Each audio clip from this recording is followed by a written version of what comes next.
안녕하세요. 반갑습니다. 네, 반갑습니다. 2022년 탑팀 라이브 첫 방송. 오늘 제 옆에는 탑팀 재활의학과 박정우 원장님 나와 계십니다. 네, 안녕하세요. 안녕하세요. 탑팀 동업권 박 원장입니다. 오늘 이고은 PD랑 네. 스킬온 파킨슨 재활 운동 가이드에 대해서 정확하게 설명드리도록 하겠습니다. 네, 저는 아시다시피 비욘디 이고은 PD고요. 되게 오랜만에 라이브에서 여러분들 찾아뵙게 됐는데 오랜만에 이제 박정우 원장님하고 또 방송하려니까 좀 떨리고 또 새로운 마음가짐으로 이제 시작을 하도록 하겠습니다. 네. 원장님, 오늘 주제가 어떤 내용이죠? 오늘은 이제 파킨슨 질환으로 운동을 해야겠다고 결심하신 분들을 제가 많이 진료도 하고 실제 재활을 하고 있는데, 보면 파킨슨 환자분들이 어떤 분들은 운동을 어떻게 해야 되는지 구체적으로 모르는 경우가 많아요. 그래서 예를 들면 파킨슨 운동 뭐 해라 보면 가이드에 보면 뭐 수영을 해라, 뭐 많이 걸으면 된다, 이런 정도 수준으로 지도하는 경우가 많거든요. 근데 그렇지가 않죠. 운동도 굉장히 세분화되어 있고, 특히 치료 운동은 환자분 상태에 맞춰서 골고루 해야 되기 때문에 그런 부분 하나하나를 제가 아주 쉽게 그림으로 영상으로 설명드리도록 하겠습니다. 네, 이게 원장님 책에도 나와 있는 내용이죠? 예. 네. 제가 이 뒷페이지를 보시면 제가 이 그림을 빼면 이제 슬기로운 시니어 홈트레이닝이라는 책을 제가 냈습니다. 작년 말이군요. 그래서 그 중에 뒷부분에 보면 파킨슨 환자들을 위한 입체 운동 가이드를 따로 만들었습니다. 그래서 그 부분에 대해서 오늘 중점적으로 좀 설명드리도록 하겠습니다. 네. 보시면 어디서 많이 보신 분이죠. 저희 시대의 사람들은 아주 지금 어벤져스 히어로만큼 아주 유명한 분이신데요. 저는 잘 모르는 것 같아요. 마이클 J. 폭스라고 백투더 퓨처라는 영화는 혹시 들어보셨나요? 들어는 봤는데 예, 잘 모르시죠. 저희 시대는 아닌 걸로. 이게 생각보다. 근데 이게 예전에 그 미래를 그 타임머신 타고 왔다 갔다 하는 여행이에요. 네. 그래서 막 날아다니는 스케이트보드 타고 굉장히 그 시대에 우리의 탑 티네이저였죠. 근데 이분이 지금 연세가 들면서 지금 아래쪽에 그림 보이시죠? 이분이 파킨슨을 앓으셨어요. 굉장히 유명한 영화 배우거든요. 네, 그래서 지금 백투더퓨처에 나온 아주 여러 시리즈로 나왔다 아주 유명한 분인데, 지금 미국의 아주 유명 그 토크쇼에 나오셔가지고 지금 이렇게 이상운동증, 파킨슨 운동을 보이는 분. 이분이 굉장히 많이 재산도 많이 축적하셨고 그랬는데, 나중에 본인이 병을 앓으면서 미국 파킨슨 재단이나 이런 부분에 기부도 많이 하시고 연구 재단 그 발전에 굉장히 영향력을 많이 끼치신 분이죠. 그래서 지금 보면 파킨슨 병은 이제 잘 아시겠지만 파킨슨 병 자체에 대해서 설명하는 건 제가 오늘 좀 줄이고 운동 자체에 대해서 주로 설명드릴 건데요. 보면 파킨슨은 이렇게 떨림, 그리고 느린 움직임, 서동증이라고 하죠. 강직, 근육 경련 등 일으키는 이제 운동신경 이상 증상을 주로 유발합니다. 그래서 어떤 때까지 이제 도파민이라는 아주 탁월한 물질이 발견이 되어서 이 약을 먹으면 상당 부분 증상이 좀 좋아지긴 하지만 어떤 약물을 먹어도 잘 호전되지 않는 비정형 파킨슨이 존재합니다. 그래서 이런 경우에는 운동이 꼭 필요하고요. 파킨슨 병은 움직임을 담당하는 뇌 구조를 망가뜨리는 정도로 멈추지 않고, 파킨슨 병은 운동뿐만 아니라 감정, 행동, 인지장애까지 유발된다고 합니다. 그래서 파킨슨병은 약물을 복용하는 것 이상으로 중요한 게 재활 운동이라고 말하는데요. 약을 복용함과 동시에 운동을 하면 병의 경과를 현저히 늦추고 약상을 예방하는 그런 효과가 있다고 밝혀져 있습니다. 네, 보통 비정형 파킨슨병의 비율이 얼마나 되나요? 비정형 파킨슨 비율은 상당히 좀 적습니다. 그래서 우리가 파킨슨을 보시면 파킨슨이 있고요. 전형적인 파킨슨이라는 것은 우리 흑색질에서 이 도파민 분비가 적게 되는 경우를 말하는데요. 그런 경우는 약을 복용하면, 특히 도파민 계열의 약을 복용하면 잘 회복이 되거나 유지가 됩니다. 그리고 파킨슨이 아닌 2차성 파킨슨, 다른 원인에 의해서 파킨슨이 생기는 경우가 있어요. 예를 들면 뇌에 수두증이 있다거나 종양이 있다거나 감염에 의해서 도파민 분비가 적어지는 2차성, 다른 원인에 의한 파킨슨이 있고요. 또 유전성 파킨슨도 있고요. 또 다른 거는 이제 파킨슨 증후군이라는 게 있어요. 네, 파킨슨 증후군은 굉장히 드문 질환이긴 한데 치료가 잘 안 돼요, 약물에도. 네, 파킨슨 병과 파킨슨 증후군을 이제 구분을 해야 된다고. 그것도 완전히 다른데, 이제 그런 어떤 정확한 진단이나 카테고리에 대한 것만 해도 1시간은 드려야 되기 때문에 네. 오늘은 그거보다는 운동에 좀 집중해서 네, 그렇게 말씀드리도록 하겠습니다. 지금 보시면 이분은 문을 지금 열쇠를 따려고 하는데 막 달달달달 지금 떨리고 있죠. 그래서 네. 사실은 이거는 파킨슨이라기보다는 이렇게 내가 뭔가를 할 때 떨리는 거여서 본태성 진전, 그러니까 수전증에 가까운 사진이긴 하는데 파킨슨 환자들은 이제 나중에 악화가 되면 이렇게 나타날 수 있죠. 그래서 파킨슨 환자는 가만히 있을 때도 떨려요. 가만히 있을 때 떨린다. 그리고 아무 생각을 안 하고 걷거나 이럴 때도 떨리고요. 근데 내가 예를 들어서 액션 트레머라 그래서 어떤 목적을 가지고 할 때 손을 떠는 건 사실 좀 수전증에 가깝습니다. 그래서 가끔 그거랑 파킨슨을 좀 헷갈려 하시는 분들이 있어서 좀 설명드리고요. 보시면 운동은 보행과 균형, 유연성과 자세 이런 것들이 낙상, 얼어붙는 증상 이런 것들을 도와주는데요. 그림을 한번 보시겠어요? 가다 보면 다다다다다다 넘어지려고 하죠. 네. 예, 이게 파킨슨 환자의 특징이에요. 보면 이게 프리징이라고 하거든요. 걷다가 갑자기 걸음이 얼어붙어 버려. 다다다다 하다가. 그 다음에 중심은 앞으로 쏠려 버리고요. 그래서 이런 분들에게는 굉장히 낙상의 위험이 크겠죠. 그래서 제가 뭐 막말로 파킨슨 환자의 소동증 이렇게 설명하는 것보다 그림을 보면 다칠 수밖에 없겠네 이런 생각. 네. 지금 앞에 지금 책상 같은 게 여기라 부딪히기라도 하면 어떡겠어요.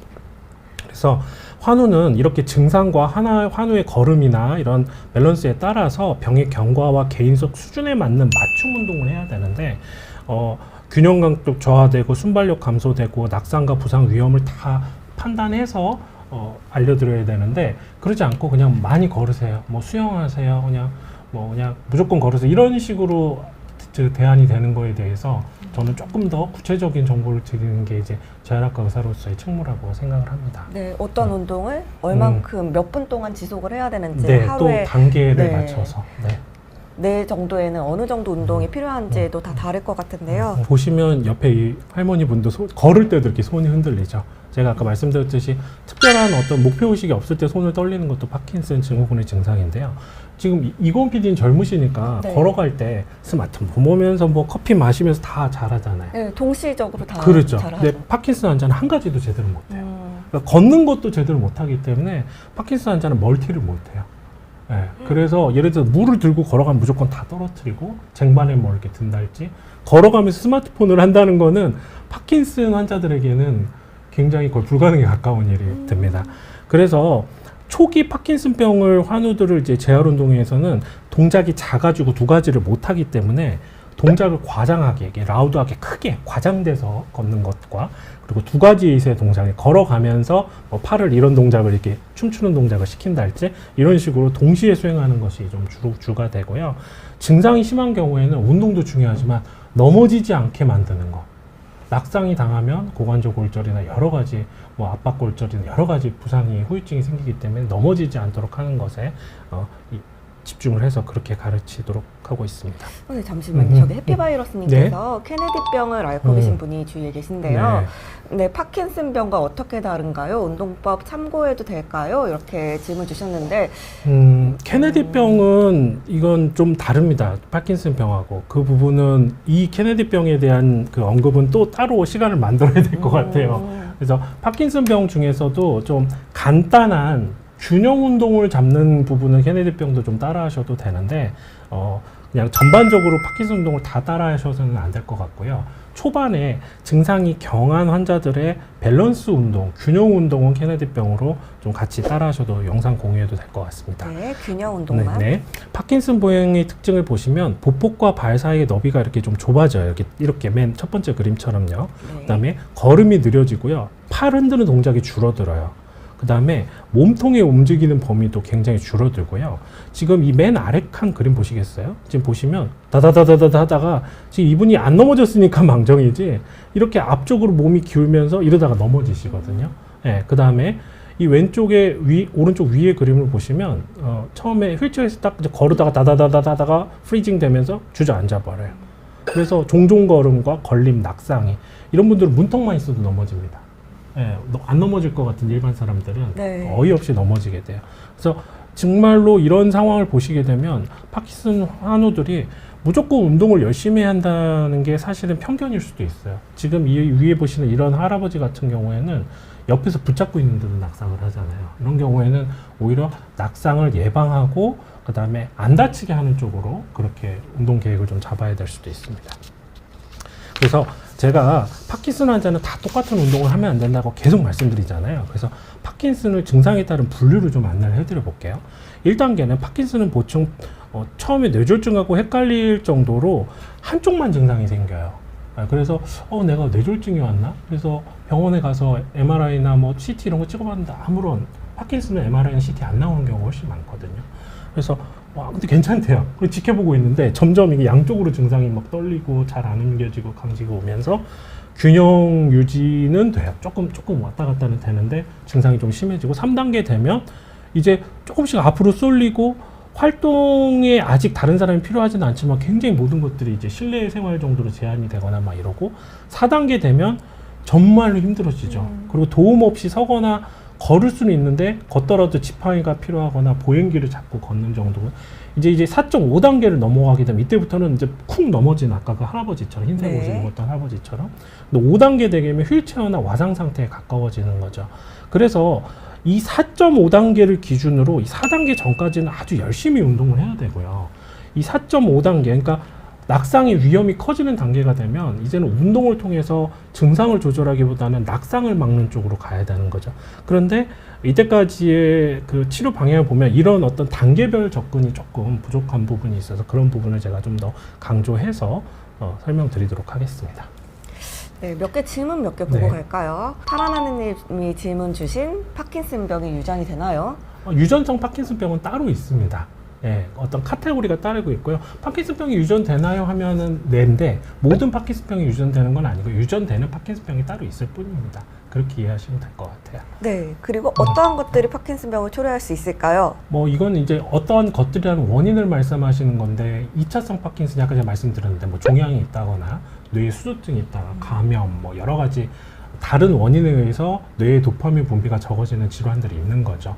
그리고 그 중에 2차성 원인 중에 좀 또 분리해서 파킨슨 증후군이라는 거는 아까 말씀드렸듯이 뭐 루이소체 치매나 아니면 뭐 다기능 위축, 다발성 위축, 네. 그다음에 뭐 진행성 핵상마비, 뭐 여러 가지가 있습니다. 그래서 그런 것들은 굉장히 흔하지 않은 질환이기 때문에 경험 많은 의사에 의해서 신중하게 진단되기를 이렇게 말씀을 드립니다. 그럼 파킨슨 환자가 재활하면 이렇게 운동이나 재활 같은 걸 하면 떨림이나 사고 위험이 네, 많이 저거는 줄어들어요? 과학적으로도 입증되어 있고요. 진행 속도도 늦추고 그리고 파킨슨 환자가 재활, 그러니까 더 정확히 말하면 운동을 하지 않으면요. 가장 효과가 좋은 약을 복용하지 않는 것과 같다 이렇게 되어 있습니다. 논문. 그리고 이제 파킨슨은 굉장히 많은 지원이 있어서 미국의 네. 파킨슨 재단이나 영국 보건원, 미국 보건원에서 엄청난 돈을 투자해서 연구들을 하고 있어요. 근데 어떤 연구에서도 운동으로 인해서 파킨슨에 위해가 하거나 마이너스 이펙트, 그러니까 더 안 좋은 효과가 나는 경우는 전혀 없다고 되어 있습니다. 그래서 그렇지만 아주 밸런스가 떨어지는 경우에는 운동을 오히려 피하고 낙상을 예방해야 하는 쪽으로 가야 된다. 그 포인트를 의사가 잘 해야 된다. 예, 그렇게 말씀드리고요. 이제 여러 가지 약물 여쭤보시고 하는데 오늘은 제가 운동에 대한 이야기고 약물과 진단에 대해서만도 1시간이 부족해요. 그럼 다음에 또 이제 진행할 수 있는 기회가 있을 하겠습니다. 거라고 생각합니다. 그래서 심한 증상의 파킨슨 보행 주의사항을 보시면 보행을 할 때 스스로 이렇게 생각해야 돼. 나 뒤꿈치가 먼저 닿아야 돼. 아까 그림 보시면 앞으로 쏠리잖아요. 그러니까 앞꿈치로만 이러고 걷는 거예요. 이해하셨죠? 그래서 뒤꿈치가 닿고 이렇게 말을 하면서 걸어야 돼, 자기 스스로. 그래서 실제로 논문을 봤더니 이런 말하는 습관이 보행과 운동을 대처하는 신경 제어 통로를 개발할 수 있다고, 새로 만들어낼 수 있다고 되어 있고요. 보행 속도를 내가 천천히 하는 것보다 중요한 건 보폭을 크게. 아까 걸음이 작아지고 종종 걸음이 된다고 그랬잖아요. 보폭을 크게. 이 전체적으로 동작이 작아져요, 파킨슨 환자는. 그래서 보행을 크게 갖도록 그렇게 하고, 물건을 들고 보행하지 않다. 아까 말씀드렸죠. 파킨슨 환자는 한 번에 두 가지를 못한다. 네, 그렇죠. 또 동작이 점점 종종 걸음으로 걸어지고 얼어붙으면 좀 쉬어야 돼요. 쉬었다가 심호흡을 하고 다시 천천히 크게 걸어야 됩니다. 그리고 허리하고 가슴을 펴고 하려고 했는데 파킨슨 환자들 보면 이렇게 숙이고 바닥 눈앞에만 이렇게 보고 걷게 되거든요. 그렇게 걸면 안 되고요. 허리를 좀 펴고 걸어야 되고요. 그다음에 손을 뻗어서 이렇게 뭘 이렇게 잡기 어렵다고 하거나 그러면 이제 우리 보행기나 보조기, 지팡이 이런 걸 통해서 낙상을 좀 예방할 필요가 있겠습니다. 이 그림도 보시면 이렇게 걸어요, 파킨슨 환자들이. 발이 붙어버리죠. 네. 네. 예, 그래서 옆에서 지금 어시스트를 하는데도 얼마나 위험합니까? 그래서 이런 환자들이 만약에 서 있다가 오른쪽에 있는 물건 짚으려다가도 쿵 떨어져 버려요. 그렇기 때문에 넓은 공간에서 방향 전환을 할 때 보시면 이게 우리는 일반적인 이고은 PD 같은 분은 왼발을 돌린 다음에 오른발을 돌거든요. 오른쪽으로 돌 때. 그렇죠. 네. 근데 파킨슨 환자는 그렇게 하면 쿵 넘어져 버립니다. 그래서 이런 경우에는 파킨슨 환자는 오른발을 먼저 열고 왼발이 쫓아가야 돼요. 한번 그림을 한번 보시면 될 거예요. 이거 말로 설명하는 것보다 제가 저희 영상을 이 책에 연결된 QR코드로 연결된 영상을 한번 틀었습니다. 한번 같이 보시죠.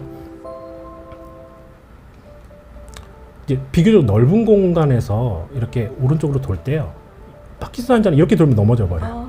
네, 그래서 그 사람들하고 다르게 우리는 오른쪽으로 넓게. 돌고 왼쪽을 쫓아가지고 이런 식으로 돌아야 돼요. 90도 돌 때. 네. 근데 만약에 좁은 공간에서 회전할 때 화장실이나 뭐 전화박스 같은 데 안에서 회전할 때 또 마찬가지입니다. 보시면 우리가 화장실에서 이렇게 돌아서 나오는 게 우리 젊은 사람들한테는 어려운 일이 아닌데요. 이렇게 90도 돌고 쉬어야 돼요.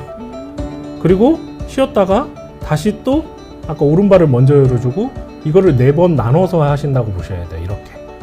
이렇게 돌아서 나와야 됩니다. 익숙한 행동은 아니잖아요. 그렇죠. 네. 근데 파킨슨 환자들은 이게 몸에 배야 돼요. 제가 이걸 보여드리는 이유가 있어요. 나하고 상관없는데 그러실지 모르겠는데 만약에 나의 부모님이나 나의 부모님 이런 게 있으면 그 자녀분들이나 그런 분들 이렇게 가르쳐 주셔야 돼요. 근데 그 파킨슨이 있는 분들은 그런 것들을 인지하지 못하고 평상시대로 이렇게 하시다가 다치시거든요. 네. 예. 그래서 이런 부분들을 좀 잘 이해해 주셔야 되고요. 근데 방금 이렇게 발이 프리징 돼가지고 걸으시는 분들 같은 경우에는 아까 보폭을 크게 하려고 노력을 하라고 하셨잖아요. 그러면 본인 의지대로 크게 하려면 크게 되긴 하나요? 그거는 저렇게 복잡한 단계, 뭐 회전이나 이런 게 아니고요. 정면으로 아주 평평한 길을 걸을 때 보폭을 크게 해야지 만약에 저렇게 회전을 하거나 평상시에 잘 못하는 움직임을 크게 하면 오히려 낙상의 위험이 있겠죠.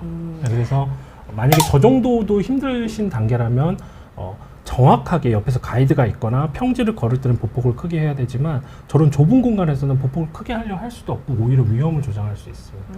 네, 그렇게 하고요. 이게 그냥 집에서 있는 일인데요. 지금 보시면 지금 이 노인분이 냉장고를 이렇게 열잖아요. 이렇게 비껴서 열어야 돼요. 근데 앞에서 냉장고를 우리처럼 젊은 사람처럼 이렇게 열잖아요. 뒤로 넘어져 버려요.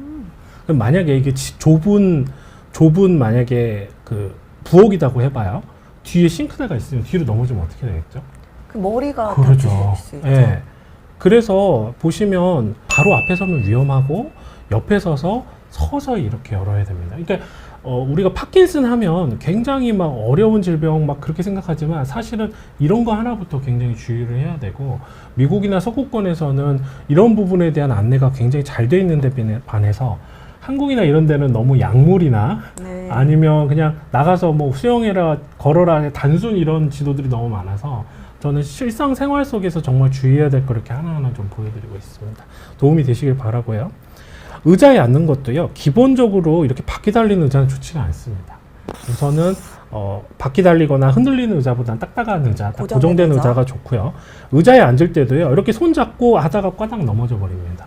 이런 경우에는 뒤로 서서히 다가가서 의자에 있는 부분을 이렇게 손잡이를 확인이 딱 허벅지랑 닿는 걸 확인하고 잡고 서서히 내려오셔야 돼요. 그러지 않으면 화당하고 또 넘어지시게 돼요. 그래서 어찌 보면 이런 일상생활의 안내가 운동 한 종목보다 더 중요할 수도 있다는 점을 다시 한번 안내하고요. 파킨슨 환우가 바닥에서 일어날 때도요, 보면 이렇게 여러 단계로 일어나야 됩니다.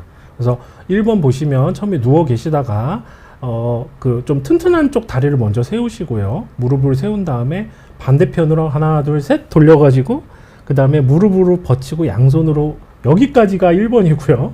그 다음에 일어날 때도 그냥 일어나면 안 되고요. 의자에 손을 얹고 튼튼한 쪽 다리로 버티면서 이렇게 쭉 일어나야 돼요. 지금 두 가지 동작이 아니라 연속된 네, 연속 동작이네요. 동작이에요. 그렇게 해서 이렇게 일어나는 거예요. 그러니까 파킨슨 환자는 일어나는 것조차 쉽지가 않습니다. 예, 그래서 이런 과정을 하나하나 다 보셔야 되고 특히 누울 때도 조심하셔야 돼요. 보면 근데 이게 보면 이것뿐만 아니라 5가지 균형 운동을 제가 책에 다 넣어놨거든요. 그래서 여러 가지 운동을 균형 있게, 우리 음식도 편식하면 안 된다고 그러잖아요. 골고루 먹으라고 하는 것처럼 그렇게 항상 매일매일 진행을 좀 해주셔야 되고요. 보시면 여기 이제 내려갈 때는 손을 짚고 보면 더 강한 힘 쪽으로 이렇게 강한 다리 쪽, 한쪽 다리가 보통 더 강하거든요. 그쪽으로 버티고 반대편으로 무릎을 꿇고 앉은 다음에 이렇게 내려가야 됩니다. 그러니까 그리고 다시 일어설 때는 또 반대로 이렇게 일어나야 되고. 근데 이런 거 배워본 적도 없다는 분들이 대부분이에요. 아, 정말 이렇게 일어나야 돼요? 나 일어나다 맨날 넘어졌는데 그런 분들 되게 많아요. 그래서 꼭 이해를 하고 균형 운동까지 포함해서 해주시면 되고요. 제가 오늘 강조하고 싶은 내용이 여기가 핵심입니다. 오늘 이 페이지는 여기가 굉장히 졸리시더라도 한번 좀 집중해서 보시면 좋겠어요. 제가 맨 아래쪽에 입체 노인 운동이라고 이렇게 표현을 했는데요. 우리 노인들이나 파킨슨 한우분들은 입체 운동이 필요합니다. 입체? 네. 입체 운동이 뭘까요? 입체라는 건 여러 면이 있다는 거예요. 우리가 보통 운동하면 악력기나 역기 가지고 막 이렇게 하는 근력 운동, 아니면 막 숨차게 열심히 뛰는 유산소 운동, 요 정도만 생각하시는데, 운동에는 이 4가지 그 면을 다 고려해서 운동을 해야 됩니다. 그래서 균형 운동, 가장 파킨슨 환자한테 중요한 건 노인들도 마찬가지지만 밸런스입니다. 그래서 밸런스 운동, 내가 넘어지지 않도록 균형을 잡는 운동이 정말 중요하고요. 두 번째가 강화나 지구력 운동이 아니라 유연성 운동, 스트레칭 운동입니다. 몸에 강직이 생기기 때문에 파킨슨 환자들은 이걸 근긴장과 관정의 유연성을 기르는 게 중요하고요. 근력 운동을 하되, 근력 운동 무작정 무거운 무게로 하는 게 아니고 무게는 낮추고 횟수를 늘리는 방향으로 그렇죠. 부상을 막고 근력 강화에 효과를 늘리는 방식으로 해야 되고요. 지구력 운동은 우리가 알고 있는 유산소행 운동하고 좀 다른데요. 저강도의 운동을 장시간 동안 버티는 방식으로 하셔야 돼요. 막 계단을 막 뛰어 올라가는 그런 게 아니라 나지막한 길이나 아니면 평지를 오랫동안 서서히 같은 속도 유지. 그래서 내가 집 앞에 있는 슈퍼나 이런 데 갔다 와도 견딜 만한 정도의 상태를 유지하는 거. 그래서 이런 식으로 입체적인 4가지 면을 다 고려하면서 운동을 해야 되는데, 대부분 그냥 가서 맨손 운동만 한다 할지, 아니면 그냥 걷기만 열심히 한다 할지.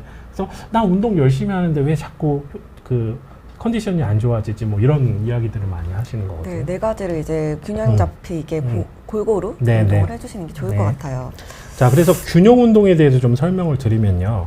지금 이 그림을 한번 보시면 노인들이 잘 넘어지기 때문에 균형 운동도 그냥 하시는 게 아니라 옆에 의자 같은 걸 주고 만일의 사태에 딱 잡을 수 있는 곳이 있어야 됩니다. 그래서 한 다리 들고 서기 운동인데요. 지금 사실 이 영상 속에 등장하는 이분하고 아까 그림에 등장한 분은 같은 분인데요. 저희 실제 장인 어른이십니다. 아, 진짜요? 네, 모르셨죠? 네, 그래서 근데 이분이 지금 제가 운동 영상을 일부러 보시면 노인이시다 보니까 어색한 부분도 있고 잘 못하시는 부분이 있어요. 그래서 있는 그대로 영상을 찍었습니다. 네. 왜냐하면 너무 젊고 그런 사람들이 너무 완벽하게 운동을 하는 건 허탈감을 줄 수가 있어요, 노인들한테. 그렇겠네요. 네. 그리고 이분도 하실 때 보면 여기를 잡고 하시는데, 사실은 잡기보다는 손만 살짝 댔는데 넘어질 것 같을 때 잡는 방향으로 그렇게 하는 게 맞습니다. 그래서 이런 운동을 해야 되는데 균형 운동이 총 5가지가 있어요. 제가 여기에 다 소개할 수 없기 때문에 이 책을 보시면 되는데요. 이 책에 보면 이렇게 어려운 동작은 제가 QR코드를 다 해놨어요. 그래서 사진을 아까 딱 같이 영상으로. 네. 그래서 아무런 트레이너 없어도 혼자 다 하실 수 있고, 혹은 옆에서 자녀분들 도와주실 수 있을 것 같습니다. 균형 운동 또 하나 보실까요? 일반 노인분들에게 아까 일어서는 것도요. 이거 보면 보통 우리가 젊은 사람들께 그냥 밀어서 탁 일어나 버리잖아요. 네. 그러면 파킨슨 환자는 앞으로 꼬꾸라져 버려요. 균형이. 네, 앞으로 쏠려버리기 때문에. 그래서 어떻게 하냐, 이 그림을 보시면 엉덩이를 서서히 의자 끝까지 빼요. 보이시죠? 네. 그 다음에 몸을 앞으로 살짝 기댄 상태에서 몸에 기댄 그 중력의 힘으로 서서히 이렇게 팔과 다리의 힘으로 밀어서 일어나야 돼요. 그러니까 아주 서서히 하셔야 된다는 뜻이죠. 이해가시나요? 네. 그래서 여기에도 보면 총 5가지 균형 운동이 있어요. 이거를 매일매일 좀 해주셔야 돼요. 그리고 이제 아까 말씀드렸던 이제 스트레칭 운동을 좀 예를 들어보면요. 아까 강직이 많이 생긴다 그랬잖아요. 네. 관절이 굳어버려요. 그래서 유연성을 기르는 운동을 해야 되는데 유연성 운동도 잘 안 하시는 경우가 많아요. 그래서 간단한 거 좀 보여드리면, 이분은 저희 누구시겠어요? 장인어른의 장모님. 장모님이십니다. 그래서 저희 장모님이 예, 하시는 운동을 한번 같이 한번 보시죠. 네. 등을 이완하는 운동인데요. 예. 예. 예. 이런 식으로 별거 아닌 것 같은데 사실은 노인분들에게는 이 정도 하는 것도 쉽지가 않아요. 특히 파킨슨 있는 분들한테는 굉장히 몸이 굳어버리고 네, 앞쪽으로. 근데 파킨슨 환자분들이 저 동작을 할 때 혹시 이제 넘어지거나 그럴 위험이 있진 않을까요? 그러니까 균형을. 매트 위에서 하시고요. 네. 등 뒤쪽에 벽이 있는 게 좋죠. 그래야지 네. 넘어지더라도 하거나 아니면 뒤에 침대가 있는 게 더 좋죠. 이것도 어깨 이완 운동인데 아까는 등 이완 운동이고 선 자세에서 이렇게 등을 이분도 어깨가 안 좋으셔서 잘 안 올라가시잖아요. 이 정도만 올라가도 아주 훌륭한 편입니다. 그래서 제가 드리는 내용은 노인분들 그리고 파킨슨이 있는 환우분들을 하는 운동들이기 때문에 젊은 분들에게는 애기 그럴 수도 있어요. 근데 이게 쉽지 않습니다. 이분들에게는 그 점을 이해해 주시고요. 자, 이것도 보면 어깨를 우리 가슴을 이렇게 열어주는 흉근을 늘어주는 내용인데요. 보시면 이게 보면 문 모서리에서 하잖아요. 이렇게 해서 몸을 늘려주는 거거든요. 문 모서리. 네. 근데 원래는 문 모서리에서 하는 운동인데 벽 모서리에서 하는 이유가 있어요. 노인들은 앞으로 꼬꾸라진다니까요. 그래서 벽 모서리에서 해야 되는 거고요. 네. 젊은 사람들은 그냥 벽에서 해도 됩니다. 워낙 밸런스가 좋으니까. 근데 이분도 어깨가 굳어가 잘 안 움직이죠. 그래서 있는 그대로 했습니다. 막 잘하는 사람을 시범 보이는 게 아니라 노인들이 실제로 양상을 오히려 저 정도보다도 네. 더 안 되는 경우가 더 많으실 테니까. 그럼요. 이분은 그래도 건강하신 편인데 이 정도인데 실제로 파킨슨이나 연세가 있는 분들은 아유 이분은 잘하는 편이네 막 그럴 가능성이 커요. 네, 그렇게 하시면 될 거고요. 그래서 유연 운동은 적어도 하루에 10분 이상 하셔야 되고요. 10분 이상. 네, 매일 해야 됩니다. 매일. 그리고 숨을 내쉬면서 10초 이상에서 30초 사이로 하고요. 그리고 3, 4세트를 반복하고요. 보면 이 안에 10가지 스트레칭 운동이 있어요. 이거를 매일 시행하는데요. 다시 한번 말씀드리지만 노인분들이 산에 가면 어떻게 운동을 하죠? 이렇게 산에 막 가면 아이고 막 이렇게 반동식으로 막 벽에 부딪히고 나무에 부딪히고 막 하시잖아요. 그렇게 운동을 하면 다치셔요. 네, 그래서 절대 반동식으로 운동을 하면 안 되고 숨을 내쉬면서 천천히 시행하셔야 될 것 같습니다. 어머니가 1년 만에 약을 복용 중이신데도 파킨슨 증상이 심해지시는데 운동을 하기가 좀 힘드시대요. 이럴 경우에는 억지로라도 운동을 방금 말씀해 주신 운동을 하는 게 더 좋을까요? 좋은 질문인데요. 제가 아까 파킨슨 있고 파킨슨 증후군이 있다 그랬잖아요. 파킨슨은 약을 복용하시면 그래도 꽤 속도가 늦어지고 증상 유지가 됩니다. 근데 지금 이제 파킨슨을 진단 받으시고 도파민 계열의 약을 복용했는데도 파킨슨 증상이 1년 만에 저렇게 심해진다면 확실치는 않지만 파킨슨 증후군 좀 정도가 빨리 악화되는 그런 것일 가능성이 많아요. 그런 경우에는 사실은 억지로 운동을 하다가 다치는 경우가 많아요. 네. 낙상의 위험이 굉장히 크고 저런 경우에는 정말 경험이 많으신 신경과 전문의 선생님을 다시 만나셔서 혹시 내가 약물을 1년간 이렇게 복용했는데도 어머니 상태가 너무 급격히 악화된다. 그러면 아까 말씀드렸던 피질 기저핵 문제나 진행성 핵상마비, 루이수체 문제, 다발성 위축 등 여러 가지 다른 2차성 파킨슨 증후군이 아닌지를 면밀하게 다시 한번 검토를 해보셔야 될 것 같아요. 그렇게 되면 그거에 맞춰서 치료하는 거, 그리고 운동은 증상을 막기보다는 낙상을 막기 위한 쪽으로 조금 뭔가 대전환을 이루어야 될 수도 있습니다. 그래서 진단하는 게 쉽진 않아요. 그래서 보통 대학병원이나 경험이 많은 2차 병원급으로 가셔서 한번 의논을 해보시기를 그렇게 말씀드립니다. 차이는 그건 본인이 판단하시기보다는 전문가들 네. 의견을 듣게 맞는 거고요. 제가 말씀드리는 것은 이제 오늘 운동에 좀 준해서 약물 쪽보다는 진단이나 약물 쪽보다는 이쪽에 실질적인 정보를 좀 드리도록 할 것이고 그렇게 한번 진행해 보도록 하겠습니다. 네. 그 다음에 이제 강화 운동이죠. 근력을 키우는 운동인데 우리가 보통 강화 운동하면 헬스장에서 막 무거운 역기를 들어 올리는 그런 모습을 떠올리시잖아요. 그게 아니라 조그마한 아령이나 집에 500cc, 1cc짜리 이런 물병 가지고도 할 수 있는 동작뿐만 아니라 그냥 본인의 체중을 버티는 정도, 이 정도 운동으로 하시면 되고요.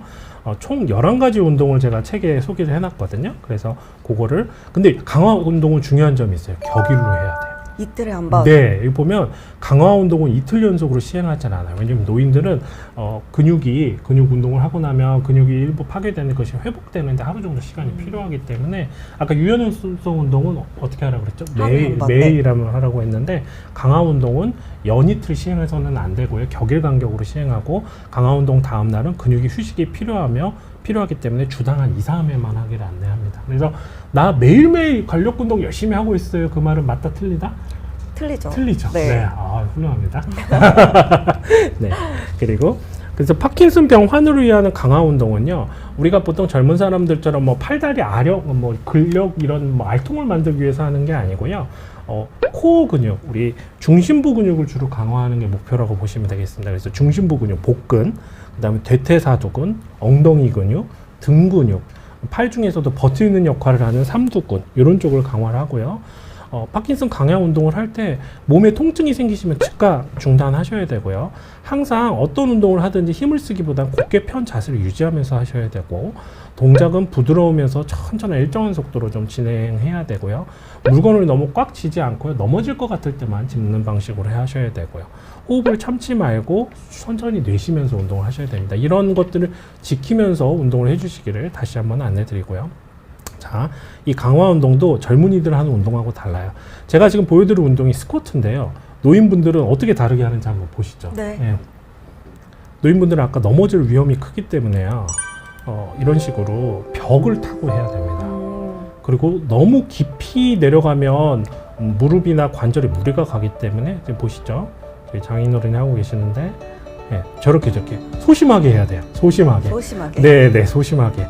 그래서 이렇게 지금 이분이 이제 최선을 다하신 거예요, 이분은. 그래서 고관절이 한 45도 정도만 내려가도 됩니다. 이게 무슨 운동이 될 것 같아 하는데 이 정도만 하셔야지 젊은 사람들처럼 기마 자세 하다가 스쿼트 하다가 큰일 납니다. 90도로 꺾어야 되고. 그러면 안 돼요. 네.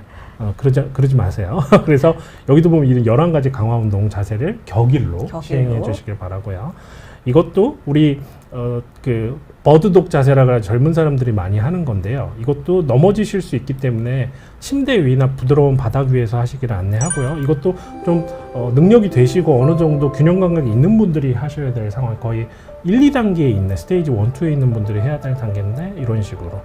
근데 보면 달달달달 떨리시죠? 근데 일반인들도 균형 잘 못 잡으시는 분들 많아요. 네, 그래서 알려는 드리지만 본인이 이걸 할 능력이 안 되면 안 하셔야 되고, 혹시 하다가 넘어지실 것도 있으니까 굉장히 이렇게 부드러운 바닥 위에서 하시기를 안내를 해드립니다. 안남주님이 원장님 책 보고 열심히 하고 감사합니다. 건강해지세요. 새해 복 많이 받으시고. 네, 그 다음에 이것도 한번 보실까요? 심부 근육, 척추, 엉덩이, 척추 근육을 강화하는 건데, 이건 우리가 보통 많이 하는 코어 근육 운동 중에 하나인데 굉장히 안전한 편이죠, 이것도. 그래서 보시면 이렇게 무릎을 붙이고, 네. 근데 이때 중요한 거는요, 사실은 이 복근을 써야 됩니다.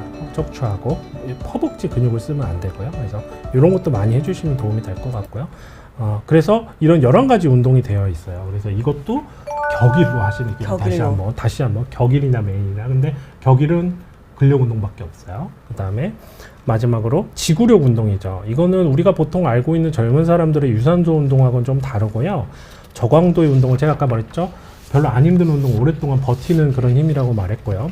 유산소 운동이라는 건 원래 열량을 소모하는 근육을 말하는데요. 세계보건기구에서 이제 2년에 한 번씩 어떻게 운동하는 것이 과학적으로 옳은 건지에 대해서 이렇게 맨날 발표를 해요. 경련으로.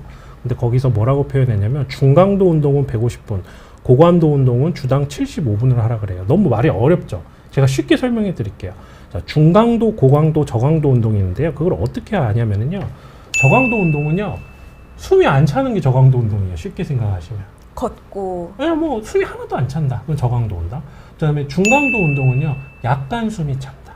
약간 숨이 차. 네. 고강도는 이 정도 숨 찰 정도로 운동을 고강도 운동이에요. 근데 고강도 운동 1분은요. 중강도 운동을 2분 한 걸로 계산을 해요. 그래서 여기 다시 한번 보시면 고강도 운동은 75분 했는데 중강도 운동을 150분 한 걸로 계산을 하죠. 딱 2배네요. 그렇죠. 네. 그래서 예를 들어서 저 같은 경우는 집에 가면 저희 집이 14층인데 걸어서 올라가거든요. 오, 그러면 숨이 차요. 너무 힘들죠. 네, 근데 그렇게 한 뭐 3분에서 한 5분 걸리면 중강동을 10분 한 거랑 같아요. 5분 했으면은. 그러니까 내가 시간이 부족하고 조금 좀 과하게 빨리 시간을 절약하고 싶다면 고강도 운동을 절반만 해도 되는 거예요. 그래서 요즘 보면 그 뭐 30분 순환 운동 막 이런 거 있잖아요. 네. 그게 그 맞는 거예요. 이게 숨이 찰 정도로 30분 하면 1시간 느슨하게 운동하고 똑같은 거예요.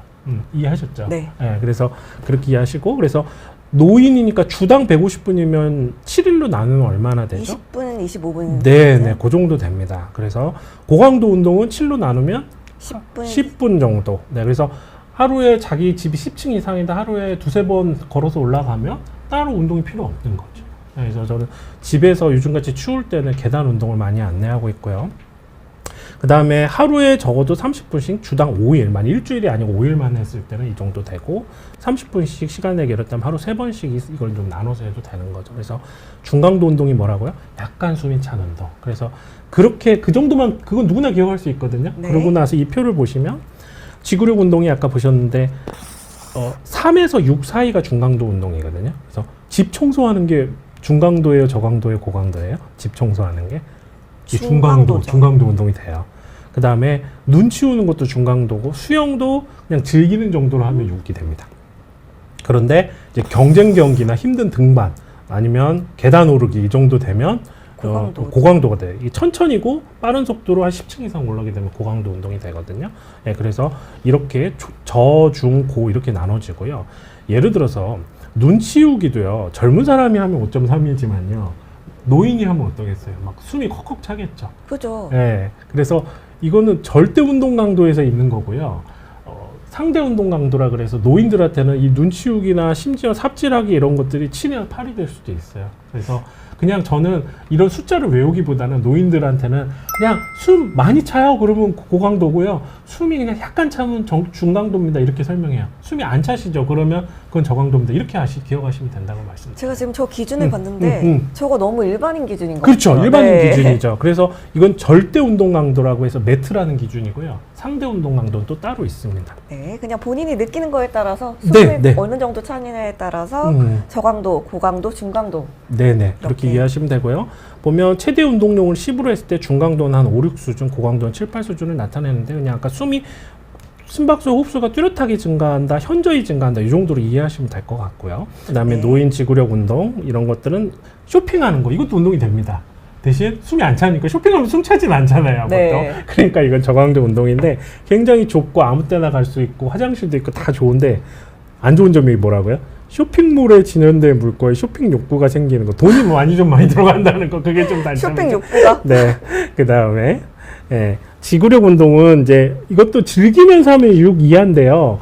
막 너 나랑 저기까지 경쟁해 볼래 하게 되면 우리가 굉장한 매트가 소모가 되죠. 그래서 제절 날씨에 구애받지 않고 체육관에서 뭐 수영뿐만 아니라 다른 것들도 즐길 수 있고, 볼링 즐기는 분들도 있고요.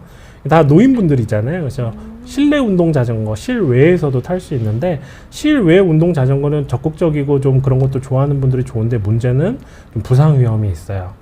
그래서 그런 부분들을 아시고 시행하셔야 되고요.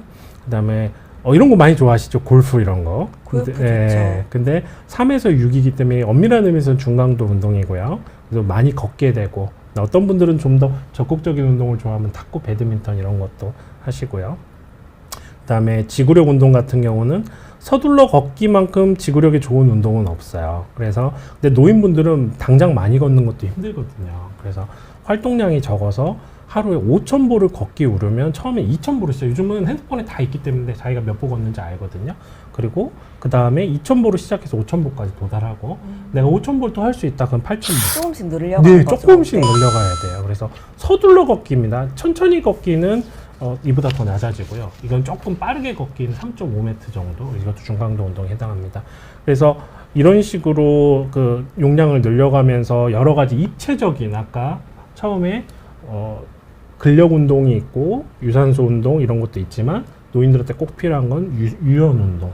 그렇죠? 그다음에 균형 운동 이렇게 4가지의 입체적인 운동이 필요하다고 말씀드렸고요. 그래서 이런 파킨슨뿐만 아니라 영상과 이런 모든 것들을 담아서 제가 슬기로운 시니어 홈 트레이닝이라는 책을 제가 발간해가지고 여러분들한테 안내해드리고 있습니다. 굉장히 전문적인 내용이고요.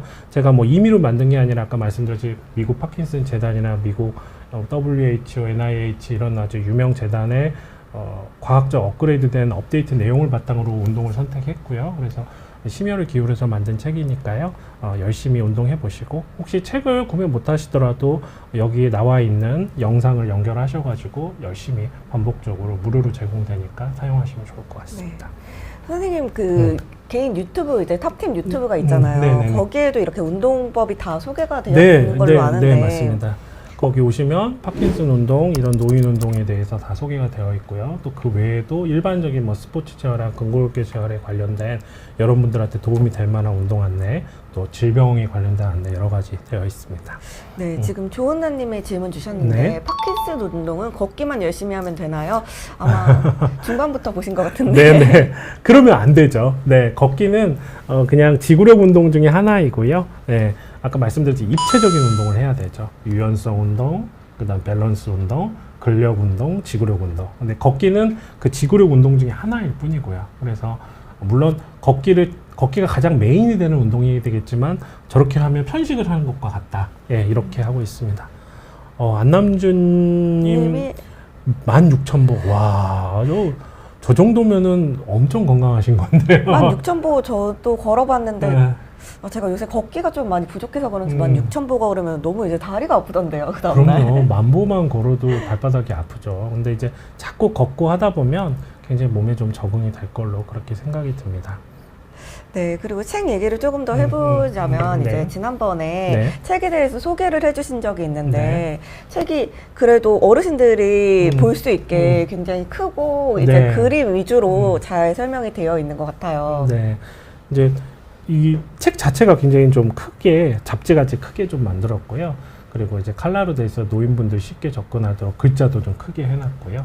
그리고 다시 한번 말씀드리지만 여기 계신 이 두 분이 제 장인어른 장모님이세요. 그래서 노인분들한테 어떤 소외감 느껴지지 않도록 네. 정말로 이건 정말 내 얘기다 싶어서 할 수 있게끔 그렇게 책을 좀 준비했으니까요. 많은 분들이 관심을 가져주시면 좋겠고, 제가 오늘 이고은 PD님하고 또 얘기했는데 앞부분에 노인 운동 부분도 이런 식으로 하나하나 좀 설명을 드리는 것이 실질적인 도움이 될 것 같아요. 이제 워낙 약물이나 진단이나 이제 이런 분들을 다루어지는 분들은 너무 많아서 조금 더 구체적으로 제 전문 분야에 한정해서 말씀드리는 것이 환자분들이나 또 시청자분들에게 도움이 되지 않을까 그렇게 생각합니다. 네. 네.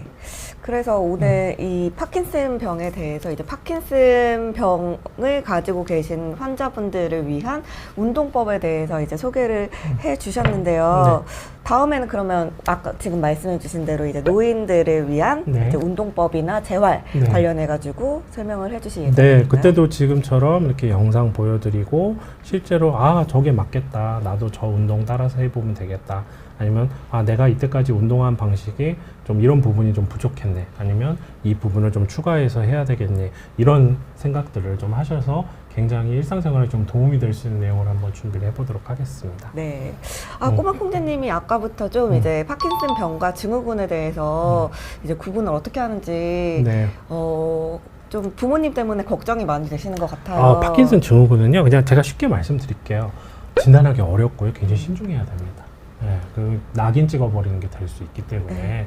그래서 우리 신경과 선생님들이나 재활학과 선생님들도 파킨슨 증후군 진단에 굉장히 좀 주의를 하는 편이고요. 그리고 그것이 된다면 사실은 이제 굉장히 빠른 악화를 우리가 막는 방법이 그렇게 딱히 좋은 방법이 없기 때문에 굉장히 신중하게 판단을 하고, 그다음에 접근도 굉장히 좀 주의할 필요가 있어서 저도 말씀드리기가 네. 굉장히 좀 쉽지가 않아요, 이 짧은 시간 내에. 근데 네. 이제 확실한 거는 이제 파킨슨 증후군이 돼버리면 정말 주의를 해야 되는 쪽으로 가는 거고요. 관리를 해야 되는 쪽으로 가는 거고, 그다음에 이제 파킨슨 증상을 막기 위한 운동은 그 증상이 심하지 않은 분들한테 꼭 필요한 내용이다. 이 정도만 기억하시면 될 것 네. 같습니다. 네, 증상을 이제 유튜브로 보셔도 음. 이럴 수 있다 정도만 이제 음. 선생님들도 말씀을 하셔가지고 정확한 진단은 이제 많이 경험을 하신 신경과 선생님을 만나서 정확한 네. 판단을 해보시는 게 가장 좋을 것 같습니다. 네, 파킨슨이 영상을 찍어도 잘 모르는 경우가 많습니다. 그래서 증상이 가장 중요하지만 아무튼 굉장히 조심스럽게 그렇게 진단해 주시길 말씀드리고요. 그리고 가장 가까운 곳에 있는 자기 주치의가 가장 명이다. 이렇게 생각하시면 될 것 같습니다. 네, 가장 가까운 주치. 네. 네, 자주 찾아뵙고 그럴 수 있는 선생님들이 명예죠. 나에 대해서 잘 아는 주치. 네. 네, 항상 말씀하시는 대로.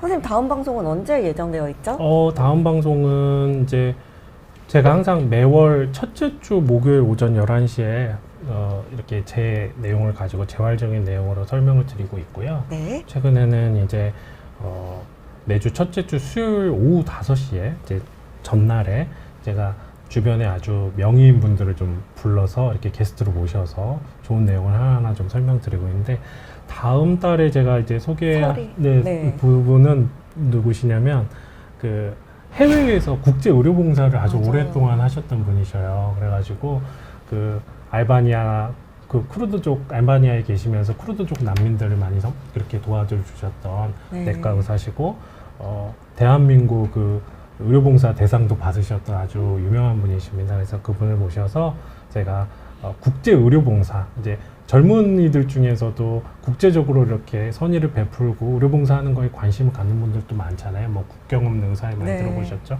네, 그런 분들에게 이렇게 재미를 느낄 수 있고 좀 이 기존의 좀 질병을 넘어서는 의사들의 활동에 대해서도 한번 실감나게 한번 소개해주는 그런 시간을 좀 이렇게 이제 국제 의료 봉사를 하고 계시는 선생님을 네. 이제 모시고 오신다고 재밌을 해주셨고, 겁니다. 제가 장담합니다. 네, 그리고 지난번에는 이제 국제 의료 봉사도 그런데 선생님께서는 이제 국내에 있는 예, 낙도. 낙도에 네. 가서도 이제 의료 봉사를 해주셨었잖아요. 네네네. 근데 그때 이게 크리스마스 이브에 네. 이제 비온디에 영상이 올라가서 저도 아유, 이제 감사합니다. 잘 시청을 했는데 네. 진짜 그 1년에 선생님 얼마나 자주 가시는 거예요? 이제 매달 갔었어요. 네, 그래서 매달 셋째 주에 항상 낙도를 갔었거든요. 근데 최근에는 이제 워낙 코로나 상황이 안 좋고 그래서 한 이제 횟수로는 3년째, 만으로는 2년 넘게 했는데 이제 코로나 이전에는 거의 매달 가다가 최근에는 많이 못 가고 있습니다. 왜냐면 그쪽 의료원에서 조금 딜레이 해주라고 그래서 전 당연히 그렇게 하는 게 맞다고 생각합니다. 그래서 지금은 좀 주의해서 잘 방문을 못 하고 있습니다. 네, 근데 거기 계신 분들도 이제 코로나 이 상황 때문에 선생님 못 오시는 거에 대해서 조금 아쉬워하시는 분들도 많을 거라고 생각이 돼요. 하여튼 빠른 시간 내에 코로나가 이렇게 종식이 돼서 제가 또 찾아뵙고 계속 섬길 수 있는 시간이 있었으면 좋겠습니다. 네. 네. 오늘 2022년 첫 방송 같이 이제 박정호 원장님과 함께 했었는데요. 저희가 처음에 너무 정신없이 제가 너무 정신없이 시작해서 새해 인사도 못 드리고 시작을 한 것 같아요. 네, 그래서 원장님 우선 새해 복 많이 받으시고. 감사합니다. 네, 여기 오늘 방송에 들어와 주신 분들도 모두 이제 새해 복 많이 받으셨으면 좋겠습니다. 같이 한번 인사드릴까요? 네. 여러분 새해 복 많이 받으세요. 감사합니다. 네, 그러면 저희 방송은 오늘 여기서 마치고 저희는 다음 달 네. 둘째 주 목요일 11시에 뵙겠습니다. 여러분 감사합니다. 안녕히 계세요.